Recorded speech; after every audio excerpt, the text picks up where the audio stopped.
Good morning, tiny people. I'm off at a medical appointment, so I won't be with you if you happen to be in Adams. Maybe Jefferson, I'm not sure. The rest of you, you're just going to have to put up with a little bit of a recording today so that we all get the same instruction. All right, we're going to talk about Reconstruction from the 14th Amendment to impeachment. The 14th Amendment to the Constitution, very important.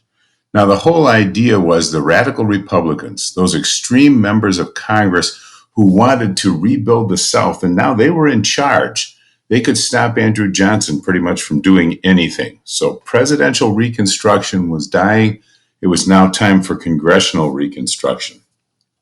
They had passed this thing called the Civil Rights Act of 1866, and it laid out some simple ideas. First of all persons born in the United States, excluding Indians, they didn't include Native Americans in this because they were part of their own different nations.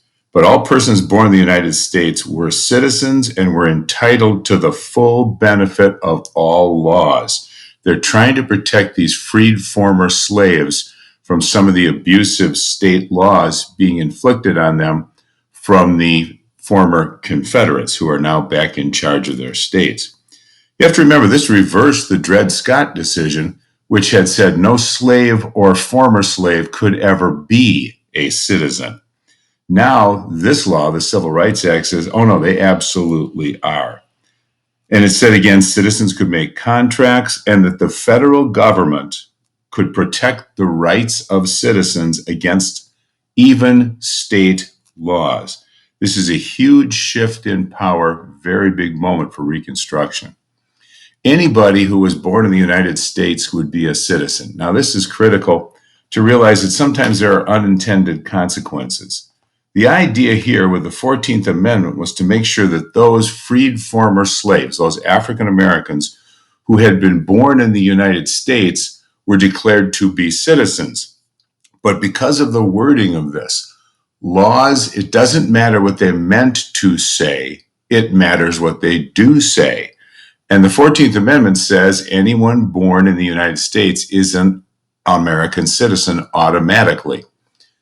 This is why lots of times you have had in the past, and still I imagine continuing today, some people slipping over the border in order to have children because they are automatically entitled to a free kindergarten through 12th grade public education.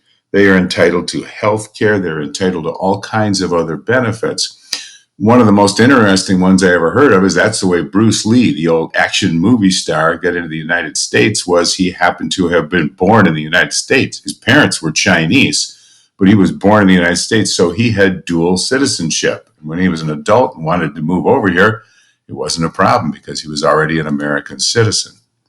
The 14th Amendment did not require states to let African Americans vote, the freed African Americans vote. It didn't require that, but it said if you don't allow this, states, then we're going to punish you. And the punishment would be the African Americans who were not being allowed to vote would not be counted for representation in Congress. You remember way back at the rate of 3/5 of a person per African American, the old clause of the Constitution had said if you have, let's say, 500,000 black people in your state that are held as slaves, you could count 3/5 of each one of them. So you could have the equivalent of 300,000 people there that would count to say how many seats in the House of Representatives your state would have. Well, now the 14th Amendment says you can't do that because they're not 3/5 of a person. They are people, they are citizens, they have the right to vote. If you do not let them vote, then you're not going to be allowed to count them and gain any representation. This would take seats away from a state, and congressional seats is how states are allowed power in the national government. The 14th Amendment also said that the federal government must pay its debt from the Civil War. This was huge. Way back after the American Revolution, and you're not going to be tested on this, this is just by way of explanation, we had the Articles of Confederation government. And when they wrote the Constitution, there were a number of people who said, this is fantastic. because we can just cancel out the old debt and say, well, the Constitution government doesn't owe you any money. That was the Articles of Confederation government that owed you money, and they don't exist anymore. We're a new government, so we don't have to pay the debt. But very, very wisely, Alexander Hamilton, the Secretary of the Treasury, said, ooh, that would be a bad idea. If we do not honor our debts, people will not lend us money. We will not have a strong currency. We will not be a respected country. Because of that, the United States paid their Revolutionary War debt. And now, in the 14th Amendment, the government is making it perfectly clear that we will pay the debt from the Civil War, which was massive. Also in the 14th Amendment, specifically stated was that Confederate states could not pay their old war debts. They wanted to make sure that it was clearly understood that any person or any company, any entity that lent money to states rebelling against the United States would lose their money, would not be paid back. The 14th Amendment also said that anyone who had formerly been an official with the Confederate States of America or any of the states, that means they could have been anything from, a fireman in some state fire department all the way down to, or all the way up to the president of the Confederacy, said if they had been an official with the Confederate government, including soldiers, then they could not be in the federal government. Andrew Johnson did not like the 14th Amendment. He thought that went too far. Remember, he's a guy, he's got his Southern blinders on. No, yes, he was against slavery. No, he did not want to see any returns to the plantation system, but he couldn't really bring himself to agree with this whole idea of citizenship for African Americans. An amendment to the Constitution is a very difficult thing to do. First, 2/3 of all the members of the House of Representatives have to vote yes for it. Then 2/3 of all the senators have to vote yes for exactly the same thing. They have to agree, every word, every comma, every period has to be exactly the same thing. When that's done, and 2/3 of the House and 2/3 of the Senate have each voted for this amendment, then it is sent out to the state governments. And 3/4 of the state governments must approve it as being part of the Constitution before it actually becomes part of the Constitution. Since Andrew Johnson did not like the 14th Amendment, didn't agree with some of it, he had rallied all of the former Confederate states against it and had them agree that they would not vote for it, they would not accept it. This was a confrontation with the radical Republicans in Congress who very much wanted this, and it led to the Reconstruction Act. The Reconstruction Act was passed by Congress, and it made all the former Confederate states, except Tennessee, reapply for statehood. Think about it for a minute. Why couldn't they make Tennessee reapply? There was a really important reason. All the other Confederate states, even if they'd come in, and almost all of them had, were pushed back out and said, no, you're not a part of the country yet. You're back out again. Except Tennessee. Tennessee they kept in. The rest of them had to reapply for statehood. The answer is Andrew Johnson was from Tennessee. If they got rid of Tennessee, they would be removing a president, and they certainly could not do that through an act of Congress. That would have to require an impeachment, which incidentally they did to him, and we'll talk about that in a few minutes. They said federal troops down there, more federal troops to keep order. All the states that were kicked out had to rewrite their constitutions a second time. That was kind of the excuse that was used to force them out.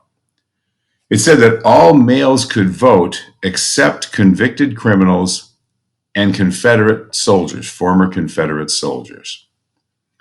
Now, this is huge. Think about this as a real life lesson.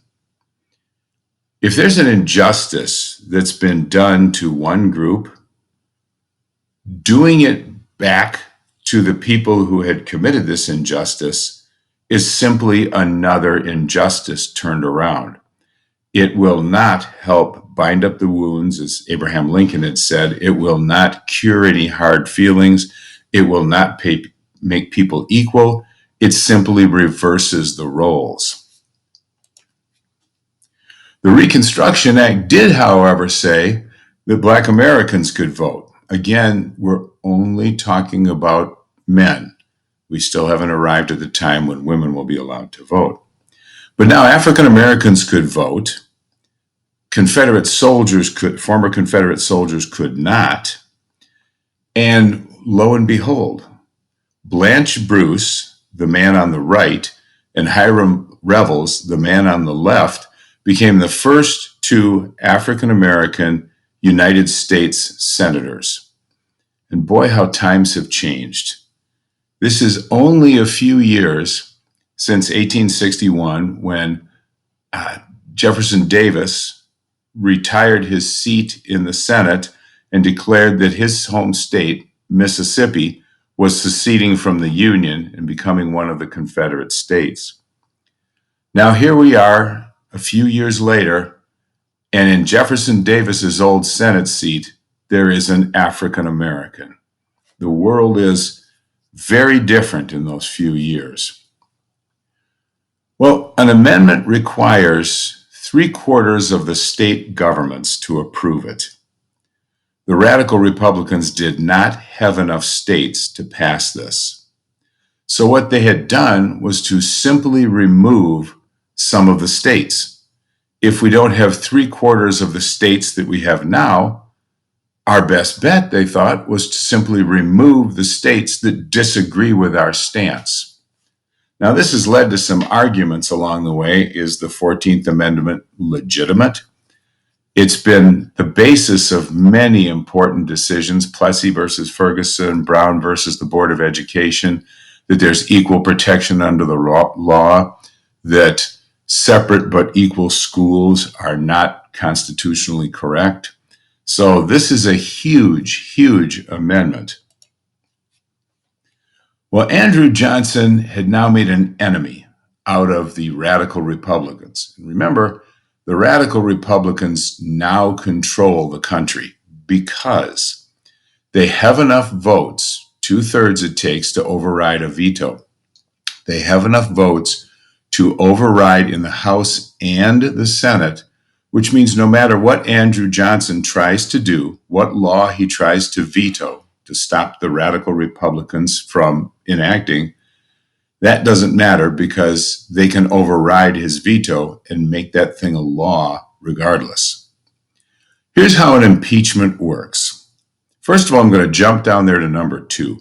The word impeach simply means charged with a crime. In the case of the United States, a high crime or misdemeanor is exactly the way the United States Constitution says it. To be impeached, a president is charged with a crime. Then the House has to vote 2/3 whether to go with a formal impeachment. People can talk about, oh, this guy's a criminal, this guy's a jerk, this guy's bad for the country, but the voters have decided to put that person into office. If the House of Representatives said, but this guy has committed a high crime or misdemeanor, then they could formally impeach. But they didn't want, the framers of the Constitution did not want this to be just a political action. So it can't be a majority of the House. That would be half the members plus one. It has to be 2/3 of the members of the House of Representatives have to vote to impeach a president. When that happens, there has to be a trial because, of course, in our American legal system, a person has the right to defend themselves. They have to be accused of specific crimes. Those are the articles of impeachment. And they have to have the right to counsel, to have a defense, a legal team, whatever they need. In the case of an impeachment, it doesn't go to an ordinary judge and jury. Some members of the House will be selected because they're making the accusation. Some members of the House will be selected to act as the prosecution, like the district attorney, the government people that put the case on against the president. The Senate will act as a jury, all of the senators. And again, for the same reason that they didn't want this to be political in the House of Representatives, the framers also made it that it would take 2/3 of the senators voting guilty to convict a president. Once convicted, the president is immediately kicked out of office, and the vice president will be sworn in as the new president. As a punishment for being found guilty of an impeachment, an impeachable offense, the president will never be allowed to hold an office under the United States. They won't be able to hold a government office. In this trial, the Chief Justice of the Supreme Court, the most senior member, the kind of the manager of the Supreme Court, will act as the judge. So let's set this up one more time. The Chief Justice of the Supreme Court is the judge, the Senate is the jury, and some members of the House of Representatives, chosen by the House, act as the prosecution. The charges against Andrew Johnson, what they accused him of, what the House accused him of, was refusing to follow a law called the Tenure in Office Act. Now, you might have heard the word tenure. It's usually associated with public school teachers, college professors. And the idea of tenure is that after someone has been in the job for a certain period of time, they get to keep their job. They are entitled to their job. They have some rights to their job. They do this in academia because they say, well, if a teacher or a professor talks about something which somebody might find objectionable, he has to be protected so that he can continue to teach all of the material. Well, the Tenure in Office Act was put in place by the radical Republicans, and they said, look, there are people in government that we want to keep in government. Actually, they put this on specifically for a man named Edwin Stanton, who was the Secretary of War. He'd been Lincoln's Secretary of War, and he was also Andrew Johnson's. Johnson just kept him on. But Johnson and Edwin Stanton had some disagreements, and Andrew Johnson wanted to fire his Secretary of War. The radical Republicans passed this law, the Tenure in Office, saying, no, he's been there long enough, along with many others in government, that he gets to stay. He has a right to that job. So the radical Republicans said, no, you can't fire him, and Andrew Johnson did. They were going to go to trial. Now, this is kind of an amazing thing.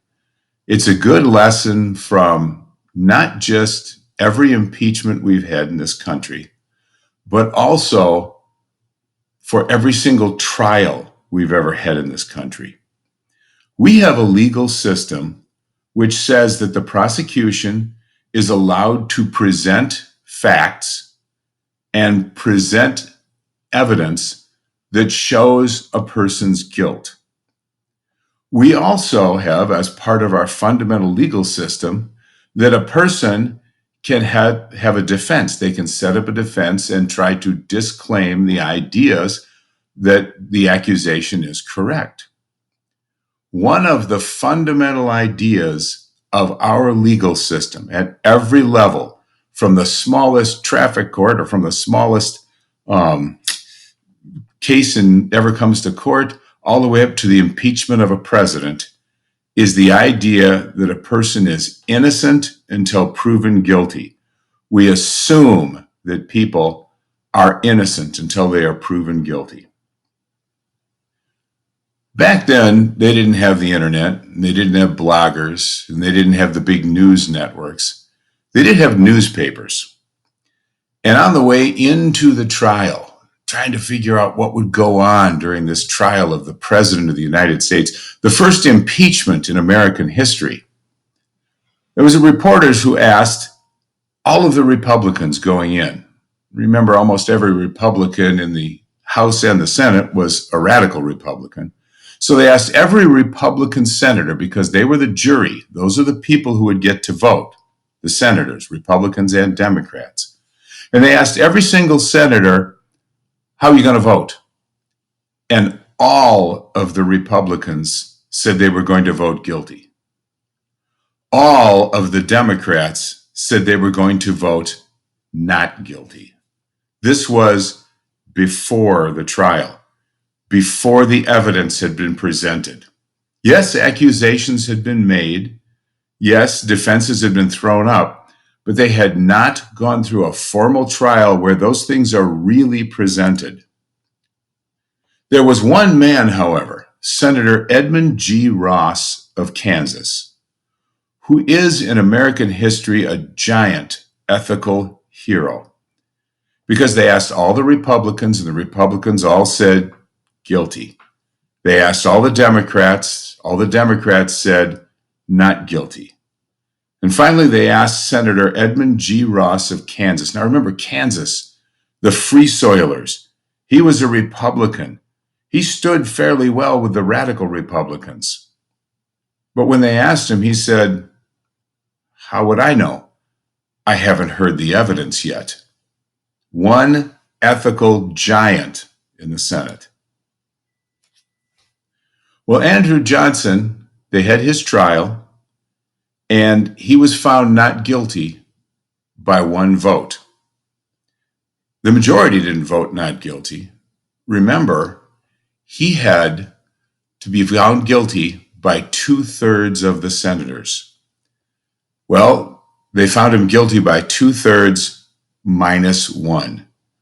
Edmund G. Ross said, with the evidence presented, I can't vote guilty. He voted not guilty, and Andrew Johnson remained as president. He finished his term as president of the United States. Then he went back to Tennessee, his home state, where they elected him once again to the United States Senate. There are 3 presidents in American history who have been impeached. There's Andrew Johnson, who was found not guilty by one vote. Edmund G. Ross, an honest man. There's Bill Clinton. Bill Clinton was probably guilty of what he was accused of. Matter of fact, he was later disbarred. He could not act as a lawyer anymore because he was found guilty of offenses in a different court. But, and this is critical, in the House of Representatives, they debated before the impeachment trial what evidence would be allowed and what wouldn't. The Democrats and the Republicans made an agreement on what would be allowed. From the evidence that was presented at the trial, Bill Clinton was correctly found not guilty. Now, there may have been other damaging evidence which later had him disbarred, but it was not presented at the trial. Therefore, they had people who were acting honestly. Then you had the impeachment of Donald Trump just recently. And again, I just ask you to learn a lesson from this and keep your mind out open. Take off your blinders. I have no idea which political side of the spectrum any of you are on, and it really doesn't matter. You might think Trump was the worst person that ever lived. You might think he was the best person that ever lived. But here's something to think of. We have our judicial system, our basis of having a trial, listening to the evidence. It can be presented by the prosecution. It can be impeached, or it can be put out by the defense. But it is critically important that the decision be based on the evidence presented at trial. That's the only way we can have a justice system. Donald Trump was found not guilty. But it's kind of an interesting thing you might want to do one day and go back and look. I don't care which side of the aisle you're on, which liberal or conservative, Democrat or Republican, any senator who announced how he would vote before the trial began was not interested in serving the cause of justice. Any senator who announced what he would vote before evidence and defense were presented was merely acting along party lines. And that is just wrong. If you think about the trial of an ordinary person, what if there's someone who the TV stations decide this is just going to be a really good story? We can play it up like this. So this person is a really sweet, innocent person, but he's proven guilty at trial. But the people say, no, no, no, I heard it on TV. He's sweet and innocent. And so they give the wrong verdict. Or what if the person is actually in the wrong place at the wrong time, but the TV stations and the internet stations decide, oh, we can really play this guy up as a major bad guy. This would be great. We can get a lot of people to watch our programs, which is what they're really after. If we just picture him as somebody awful, yet he's not. He should be found not guilty. So again, the biggest lesson that I would ask you to take is take off your blinders and realize that Andrew Johnson, Bill Clinton, Donald Trump were all three found not guilty, all three correctly found not guilty based on the evidence and the fact that there were enough honest people to vote the way their conscience told them to vote. All right, tiny people. I thank you for listening, and there is another video or two that you're going to have to watch during today's lovely disappearance of Mr. Holman and the appearance of, at least for Adams, Mrs. Seitz watching you from the side desk. Thank you.